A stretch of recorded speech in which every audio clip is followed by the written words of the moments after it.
So we're at the corner of Rutland and Alexandra Parade. There's a few of us left this afternoon holding the fort, but what's happened today, which is day one of the tunnel picket, is we were here at 7 a.m. when the workers were due to start doing a test drill at this site.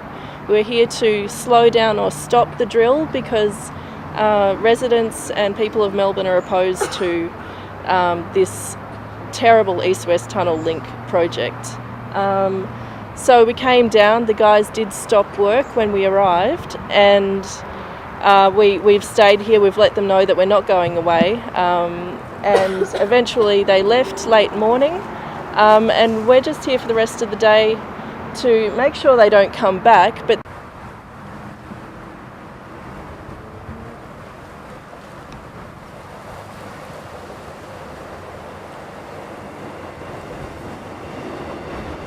how did you persuade, or the protesters and yourself persuade the workers to stop the drilling?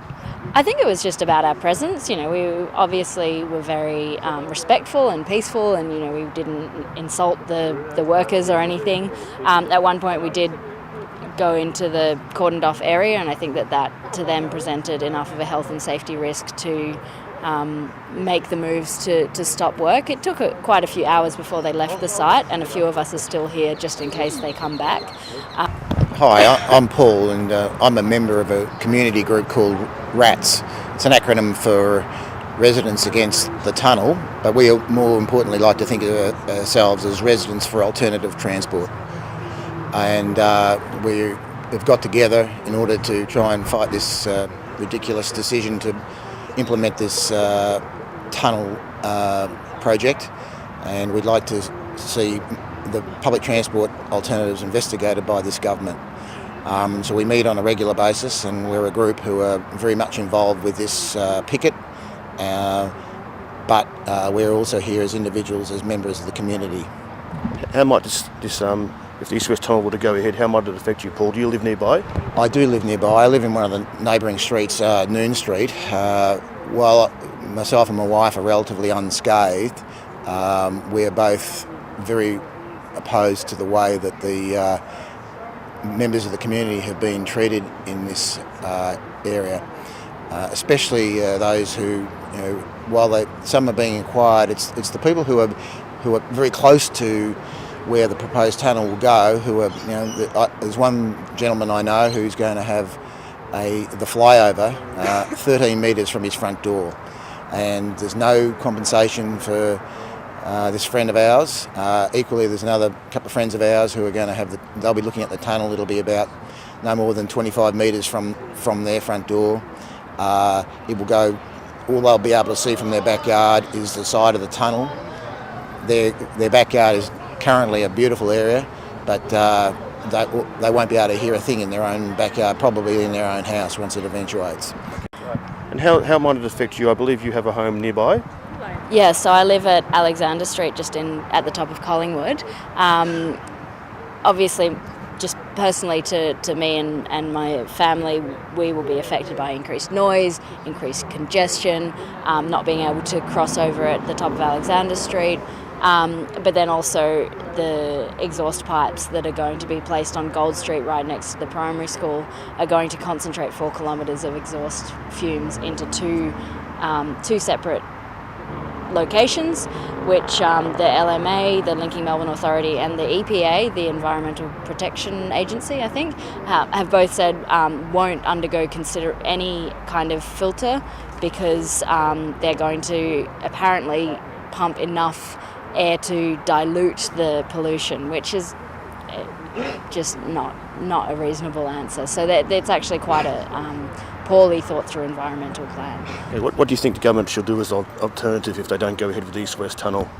Look, the obvious alternative is, and this is where I see it as just an absolute con, this tunnel, because really they're conning the people of the outer suburbs who don't have proper alternatives available to them, that that this tunnel will solve all their congestion problems. It won't. And what really should be happening is an investment in public transport infrastructure.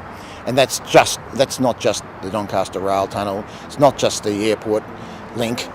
It's also railway crossing improvements, improvements to other rail services, linking bus services, bus interchanges. There's a whole gamut that should be investigated, and that money that is going to be wasted on this road tunnel should be put into public transport infrastructure.